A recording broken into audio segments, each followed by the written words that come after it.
وَاعْبُدُوا اللَّهَ وَلَا تُشْرِكُوا بِهِ شَيْئًا، اور عبادت کرو اللہ کی اور اس کے ساتھ کسی کو شریک نہ ٹھہراؤ۔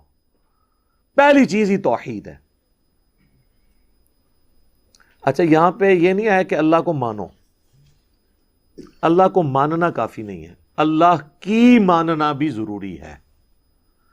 اللہ کو تو پوری پاکستانی قوم مان رہی ہے، اللہ کی کتنے لوگ مان رہے ہیں؟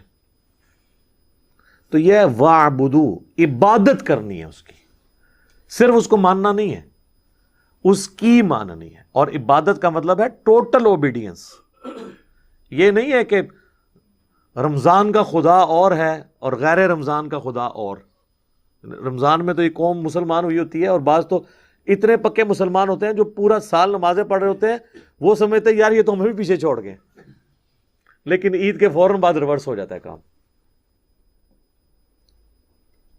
ٹوٹل اوبیڈینس اللہ کی، وہ ہے عبادت۔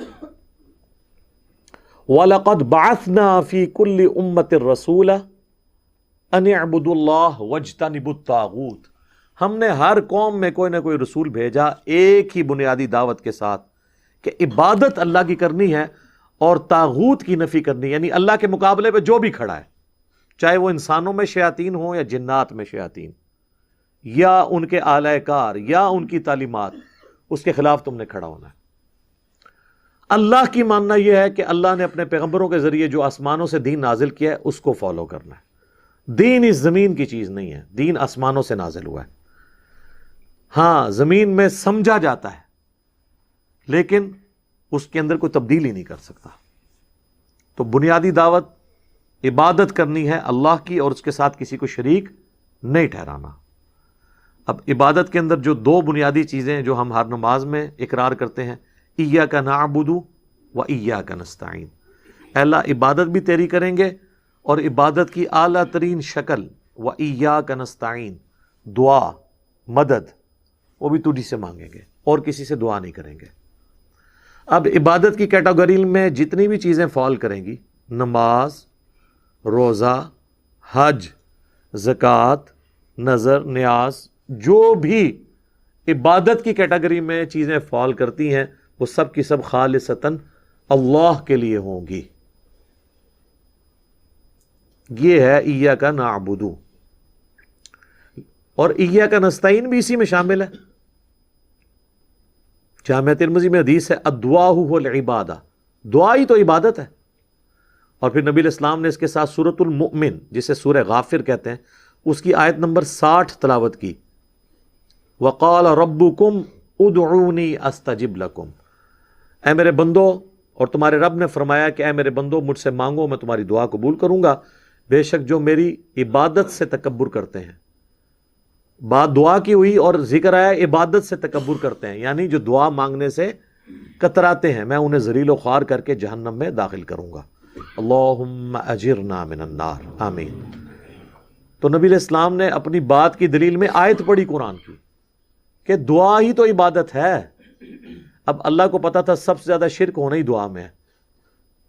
دیکھ لیں، جو اللہ کی نماز بھی پڑھ رہے ہیں نا، نماز کے بعد وہ بھی کہہ رہے ہیں المدد یا غوث اعظم، ان کو یہ نہیں پتا کہ یہ شیخ عبد القادر جیلانی کی عبادت ہو رہی ہے۔ وہ کہیں گے نہیں جی میں عبادت تو اللہ کی کرتا ہوں۔ تو ان کو بتانا ہے کہ ایاک نعبد کے ساتھ ایاک نستعین کو اللہ نے اسی لیے الگ کر کے بیان کیا تھا کہ یہ چھپ جانا تھا بیچ میں ہی۔ جب اپنے لوگوں کو کہنا تھا نا عبادت میں مدد مانگنا بھی شامل ہے، انہوں نے کہنا سی ایدے تے کو نہیں لیا۔ تو جس چیز میں شرک ہونا تھا اللہ نے اس کو الگ سے بیچ میں ذکر کر دیا، وَإِيَّاكَ نَسْتَعِينُ، عبادت بھی تیری کرتے ہیں اور عبادت کی اعلیٰ ترین شکل دعا بھی تجھی سے مانگتے ہیں۔ کہتے نہیں وہ ٹھیک ہے، یہ تو ہے تجھی سے مانگتے ہیں، یہ تو نہیں ہے کہ کسی اور سے نہیں مانگتے۔ ہاں ہم کہتے ہیں سر یہ بھی ہے قرآن میں۔ اگر آپ نے پارہ نمبر 20 پڑھا ہوتا نا تو اپنا ہی ترجمہ پڑھ لیتے۔ پارہ نمبر 20 کے پہلے صفحے پہ یہ لکھا ہوا ہے، آیت نمبر 62 سورۃ النمل کی، اَمَّن يُجِيبُ الْمُضْطَرَّ اِذَا دَعَاهُ، بھلا بتاؤ تو کون ہے جو مصیبت میں گھرے ہوئے شخص کی دعا کو قبول کرتا ہے، وَيَكْشِفُ السُّوءَ، اور اس سے اس کی تکلیف کو دور کر دیتا ہے، وَيَجْعَلُكُمْ خُلَفَاءَ الْأَرْضِ، اور مرنے کے بعد تمہیں خلیفہ کرتا ہے زمین پہ. تمہارے ماں باپ مرتے ہیں تو تم مرو گے, تمہاری اولاد. وہ خود اکیلا تو زندہ ہے, تم نسل در نسل زمین پہ جو آباد ہو, یہ میں نے تمہیں آباد کیا ہے. اِلٰہٌ مع اللہ, کیا اللہ کے ساتھ کوئی اور بھی الہ ہے؟ قلیلا ما تذکرون, لیکن بہت کم لوگ ہی ہیں جو نصیحت حاصل کرتے ہیں. یہاں اللہ نے کہا مصیبت اور پریشانی میں گھرے ہوئے شخص کی دعا کو کون قبول کرتا ہے؟ تو اللہ نے واضح بتا دیا کہ جو کوئی یہ عقیدہ رکھتا ہے نا کہ کوئی اور دعا قبول کر سکتا ہے, وہ ہے اِلٰہٌ مع اللہ, کیا اللہ کے ساتھ اور بھی کوئی الہ ہے جو تم نے ٹھہرایا ہوا ہے؟ تو یہ جھگڑا نہیں ہے کہ مولا علی رضی اللہ تعالیٰ عنہ وعلیہ السلام وہ مشکل کشا کسی کے ہو سکتے ہیں یا نہیں, یہ بعد کی بات ہے. پہلی بات یہ کہ وہ ہوں بھی تب بھی انہیں پکار نہیں سکتے. بارش کون برساتا ہے؟ اللہ. ڈیوٹی کس کی ہے؟ فرشتوں کی. تو بارش فرشتوں سے مانگیں یا اللہ سے؟ اللہ سے. تو بس جن کی ڈیوٹیاں بھی لگی ہیں نا, ان سے مانگنا بھی شرک ہے. تو جس کی لگی نہیں ہوئی, اگر یہ کہتے ہیں لگی ہوئی ہے, ہم کہتے ہیں ٹھیک ہے, to cut the story short for the sake of argument, مان لیتے ہیں وقتی طور پہ کہ لگی ڈیوٹی, لیکن پکاریں گے تو پھر بھی اللہ کو. اینڈ رزلٹ تو یہی ہے, اللہ کی مرضی فرشتوں کے ذریعے مدد کرے, جس طرح حضرت عیسیٰ علیہ السلام کی. وَأَيَّدْنَاهُ بِرُوحِ الْقُدُسِ, ہم نے عیسیٰ کی مدد کی تھی روح قدس کے ذریعے. حضرت حسان کی مدد کی, بخاری مسلم میں حدیث ہے, اللہ روح قدس کے ذریعے حسان کی مدد کر. اس کے اشعار کافروں پر تیروں سے زیادہ سخت ہیں. وہ نبی علیہ السلام کی طرف سے جواب دیتے تھے کافروں کو اپنی شاعری کے ذریعے. ویسے یہ حقیقت بات ہے, یہ جو نبی علیہ السلام فرما رہے ہیں, بخاری مسلم کی حدیث ہے کہ حسان کی شاعری تیروں سے زیادہ لگتی ہے.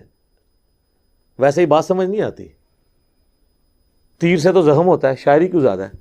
تو آپ کر کے دیکھ لیں, یہ پڑھ کے دیکھیں نا شعر, مرنے سے پہلے اے مسلماں کر لے اس پہ غور, کتابوں کا خدا اور ہے بابوں کا خدا اور. یہ جناب آپ کسی کو تھپڑ ماریں اس سے زیادہ تکلیف اس شعر کی ہے.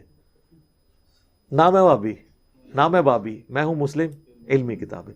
یہ شاعری میں اللہ نے ایسا رنگ رکھا ہے, جو شاعری کتاب و سنت کے خلاف ہے اسے تو قرآن میں کنڈیم کیا گیا, لیکن جو قرآن و سنت کے مطابق ہے وہ اللہ کی نعمتوں میں سے ایک نعمت ہے. تو واقعی اشعار بہت کام. نبی علیہ السلام تو بعض اوقات فی البدی بھی انا النبی لا کذب, اس میں کوئی شک نہیں کہ میں اللہ کا نبی ہوں اور میں عبد المطلب کا بیٹا ہوں. شاعری کے اوپر بھی میری ویڈیوز ریکارڈ ہیں, کس شاعری کو اللہ نے ناپسند کیا ہے اور کون سی اجازت ہے. بہرحال پہلی بنیادی دعوت ہے 10 کمانڈمنٹس میں توحید, قرآن میں بھی یہی, اور ساتھ کہہ دیا شریک نہیں کسی کو ٹھہرانا. یہ شرک جو ہے وہ معاشرہ بھی ہو سکتا ہے, ماں باپ بھی ہو سکتے ہیں, اپنا نفس بھی ہو سکتا ہے جو اللہ کے مقابلے پہ آپ کھڑا کر لیں.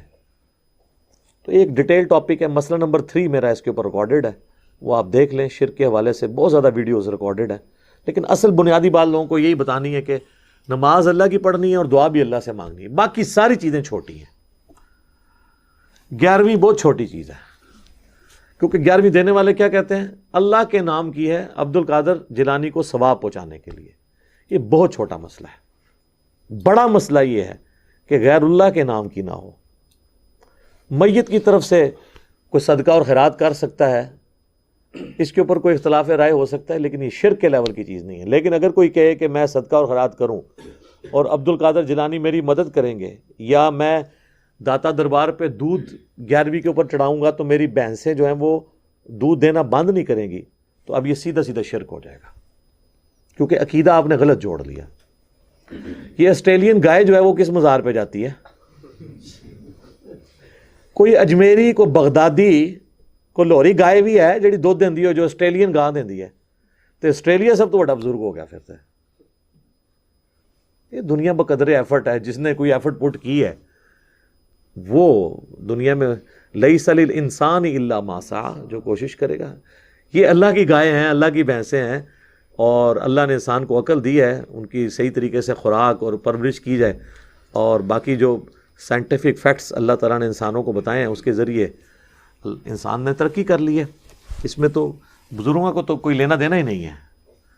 آپ یقین کریں، آپ ذرا یوٹیوب کے اوپر ویڈیوز دیکھیں فارم ہاؤسز کی، نیوزی لینڈ کے، آسٹریلیا کے، اتنی خوبصورت بکریاں ہیں، وہ ایک طرح کے سائز کی، اور وہ ایسی ٹرینڈ بکریاں ہیں، وہ جا کے مشینوں پہ خود کھڑی ہوتی ہیں، ان کا دودھ دویا جاتا ہے، دوسری طرف سے باہر نکلتی ہیں.